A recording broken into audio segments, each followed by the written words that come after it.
Hello friends, welcome back to my channel. Please do like and subscribe. आज मैं time and work aptitude वाले video को continue करते हुए दो और क्वेश्चंस करवाऊंगी टाइम एंड वर्क एप्टीट्यूड के। तो हमारा फर्स्ट क्वेश्चन है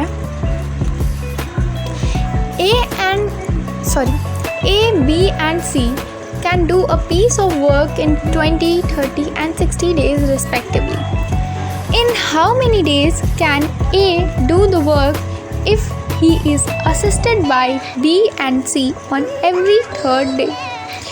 क्वेश्चन बोल रहा है कि A, B और C अगर एक पीस ऑफ वर्क कोई भी वर्क करते हैं 20, 30 एंड 60 डेज़ में रिस्पेक्टिवली, यानी कि A 20 डेज़ में कर रहा है उसी वर्क को, सेम वर्क को B 30 डेज़ में कर रहा है और C 60 डेज़ में कर रहा है। ठीक है, तो A को कितने दिन लगेंगे वो वर्क कंप्लीट करने में अगर हर थर्ड डे पे B और C उसको असिस्ट करता है। ठीक है, यानी कि 3 दिन अगर है तो उसमें से पहले 2 दिन A अकेला कर रहा है और तीसरे दिन B और C उसको ज्वाइन कर रहे हैं, फिर अगले 2 दिन A अकेला करेगा और B, C third day join करेंगे। ठीक है, तो अब चलिए इसका सॉल्यूशन देखते हैं। क्योंकि मैंने अपने पिछले वीडियो में फर्स्ट एंड सेकंड क्वेश्चन को डिटेल में बता रखा है, इसलिए इसमें हम लोग शॉर्ट में करेंगे और जल्दी से समझेंगे ताकि हम लोगों को ये प्रैक्टिस हो कम टाइम में हम लोग कैसे इस क्वेश्चन को कर सकते हैं। ठीक है, तो क्वेश्चन में दे रखा था A किसी वर्क को 20 डे में कंप्लीट कर रहा है। ठीक है, तो यहाँ पे मैंने दिया है कि एक दिन में A कितना वर्क कर रहा है, तो A इज़ इक्वल्स टू 1/20 लिखा है। B उसी वर्क को एक दिन में कितना कर रहा है 1/30 और C सेम वर्क को एक दिन में कितना कर रहा है 1/60। ठीक है, उसके बाद क्वेश्चन में दिया था क्योंकि पहला 2 दिन जो है वो A अकेला वर्क कर रहा है। ठीक है, तो 2 दिन में A कितना वर्क कर पाएगा।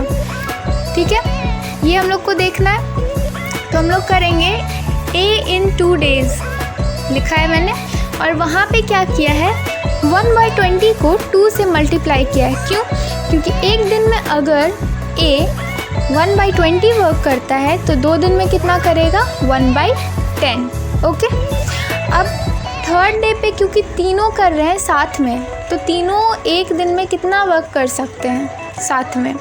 ठीक है, तो इसके लिए क्या किया मैंने, फर्स्ट डे एक दिन में A कितना कर सकता है, एक दिन में B कितना कर सकता है, एक दिन में C कितना कर सकता है, सबको ऐड किया। ऐड करने के बाद आया है मेरा 1/10, जैसा कि मैंने यहाँ पे लिखा हुआ है स्क्रीन पे। ठीक है, तो थर्ड डे पे काम हो गया।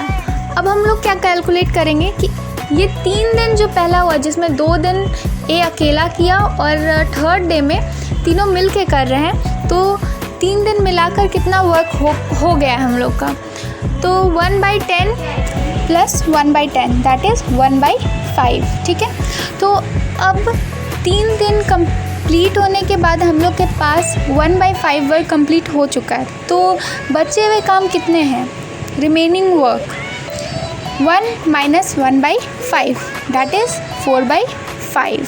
ओके, तो 4/5 काम हमारा अभी भी बचा हुआ है। अब 1/5 वर्क अगर हम लोग 3 दिन में कंप्लीट कर रहे हैं तो 4/5 वर्क कितने दिन में कंप्लीट करेंगे,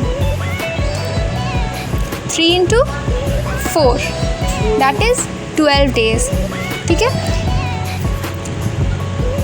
समझ में आ रहा है ये 1/5 वर्क 3 दिन में कंप्लीट कर रहे हैं, तो 4/5 वर्क कितने दिन में करेंगे 3 × 4 डेज़ में यूनिटरी मेथड से इज़ इक्वल्स टू 12 डेज़ हो गया। तो यहाँ पे सॉरी मैंने गलती से ऑप्शन A लगाया है, लेकिन यहाँ पे B होना चाहिए। कैसे? क्योंकि 3 दिन पहले वर्क हो चुका है तो वो 3 दिन और उसके बाद जो 12 डेज़ बाद में वर्क हुआ है वो दोनों को हम लोग ऐड करेंगे तब तो हमारा पूरा वर्क कैलकुलेट हो रहा है ना। तो पूरा वर्क कितने टाइम में हुआ है हम लोग का 15 डेज़ में, 3 + 12 दैट इज़ 15। तो हमारा आंसर होगा option B 15 days. Hope so आप लोगों को ये क्वेश्चन अच्छे से समझ आया हो। सॉरी वो वहाँ पे रॉन्ग हो गया था। तो चलिए अब हम लोग नेक्स्ट क्वेश्चन में चलते हैं। अगर कहीं पे ये क्वेश्चन नहीं समझ आया तो कमेंट बॉक्स में बताइएगा ज़रूर। ओके, तो हमारा नेक्स्ट क्वेश्चन है, A is thrice as good as workman as B. A B से 3 टाइम्स ज़्यादा अच्छा है किसी काम को करने में, ठीक है। Therefore able to finish a job in 60 days less than B। इसीलिए वो B जितने टाइम में कर रहा है किसी एक जॉब को कंप्लीट, उस वर्क को कंप्लीट, उसी वर्क को A 60 डेज़ पहले कर ले रहा है B से कंप्लीट, ठीक है। तो पूछ रहा है अगर वो दोनों साथ में काम करता है तो उस वर्क को कितने दिन में कंप्लीट कर पाएगा। Working together they can do it in. तो चलिए हम लोग सॉल्यूशन देखते हैं इस क्वेश्चन का। हम लोग जानते हैं कि टाइम और वर्क इन्वर्सली प्रोपोर्शनल होता है। टाइम ज़्यादा है तो वर्क एफिशिएंसी जो है वो कम हो रहा है, वर्क ज़्यादा हो रहा है तो टाइम कम लगेगा, ठीक है। तो हम लोग उसी हिसाब से स्टार्ट करते हैं इस क्वेश्चन को। तो मैंने यहाँ पे लिया है work done by A is equals to 1 by small A, ठीक है। ये मैंने खुद से मान लिया है, ठीक है। तो इस हिसाब से क्या होगा, time taken by A to complete that work is equals to A. अगर ए एक दिन में 1 बाय ए वर्क करता है तो उसी वर्क को कंप्लीट करने के लिए ए को कितना टाइम लगेगा, स्मॉल ए, ठीक है। अब बी पे चलते हैं। तो work done by B in 1 day is equals to 1 by 3 A लिखा है। क्यों लिखा है, क्योंकि क्वेश्चन में दिया है A is thrice good as workman as B. B से 3 टाइम्स अच्छा था ए, ठीक है। यानी कि बी जो है ए से 3 टाइम्स कम काम कर सकता है, यानी कि हम लोग को 3 से डिवाइड करना होगा। इसीलिए मैंने work done by A in 1 day को 3 से डिवाइड किया है और वही लिखा है work done by B is equals to 1 by 3 है, ठीक है। और इसके हिसाब से time taken by B to complete that work क्या होगा, 3a, ठीक है। होप सो यहाँ तक समझ आया होगा। अब आगे बढ़ते हैं। अब लिखा है आगे 3a minus A is equals to 60। तो ये क्यों लिखा है मैंने वो बता देते हैं। क्वेश्चन में सेकेंड लाइन में लिखा है therefore is able to finish a job in 60 days less than B. A जो है उस वर्क को 60 डेज़ पहले कर रहा है बी से। ए कितने दिन में कर रहा है, ए स्मॉल ए, और बी कितने दिन में कर रहा है पूरे वर्क को, 3a। और बी जो है ए से 60 डेज़ ज़्यादा ले रहा है, ठीक है। तो 3a minus A is equals to 60 होना चाहिए। तो वही यहाँ पे मैंने किया है। और यहाँ से क्या आता है, a इज़ इक्वल्स टू 30 जब हम लोग इसे सॉल्व करेंगे। तो अब क्या किया है मैंने, आगे पुट किया है work done by A in 1 day. 1 by A था, स्मॉल ए हमारा, तो वहाँ पे ए की जगह पे 30 पुट किया है। और work done by B is equals to 1 by 3a था, तो वहाँ पे मैंने 30a की जगह पुट किया, तो 1 by 3 into 30 that is 1 by 90 हो गया, ठीक है। अब हम लोग, अब तो ये क्वेश्चन बहुत इजी हो गया, नॉर्मल क्वेश्चन हो गया, सिंपल सा, कि हम लोगों को पता है कि 2 लोग एक एक दिन में कितना वर्क करते हैं, तो दोनों मिल के एक दिन में कितना वर्क करेंगे। तो हम लोग उसको क्या करेंगे, ऐड कर देंगे।